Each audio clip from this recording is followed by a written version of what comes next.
Alors, le Collège des doyens regroupe l'ensemble des doyens de notre diocèse autour de l'évêque. Donc dans notre diocèse, on a 17 doyennés. Donc ce sont vraiment, quand on parle des doyens, là on est dans une logique de mission territoriale. On est sur le territoire de notre diocèse.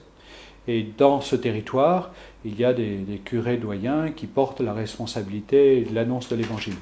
Il y a d'assez grandes diversités dans notre territoire. C'est vrai que la ville d'Orléans n'est pas la Sologne, n'est pas non plus la forêt d'Orléans, Montargis n'est pas Beaugency. Donc pour l'évêque, être dans ce collège des doyens, qui est aussi une sorte de conseil, prendre la mesure de tout ce qui se vit sur les territoires en termes d'annonce de l'Évangile, c'est vraiment essentiel. À la fois des joies, des difficultés. C'est aussi un lieu d'échange de bonnes pratiques.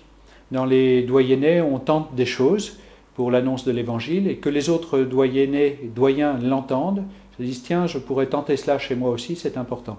Et puis c'est un lieu pour l'évêque aussi de recherche d'harmonisation de la pastorale du diocèse. Donc il y a des orientations qui sont définies de manière périodique et il s'agit de s'assurer que dans les différents doyennés, ces orientations soient mises en œuvre, de vérifier que les doyennés n'aient pas besoin d'être aidés ou qu'ils ne soient pas en capacité d'aider un doyenné proche qui est un peu plus en difficulté pour mettre par exemple en œuvre les orientations de la dynamique d'Ecclésia 45. On vérifie cela.